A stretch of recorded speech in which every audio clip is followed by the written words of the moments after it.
Hello everyone, today we talk about how to fix the app of InShOt.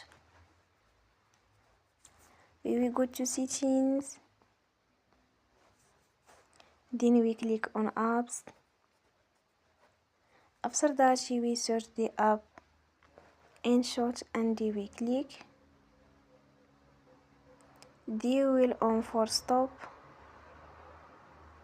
After that we go to storage, then we click on clear cache. We go to Play Store and they will update your app. Don't forget to support us by like and subscribe.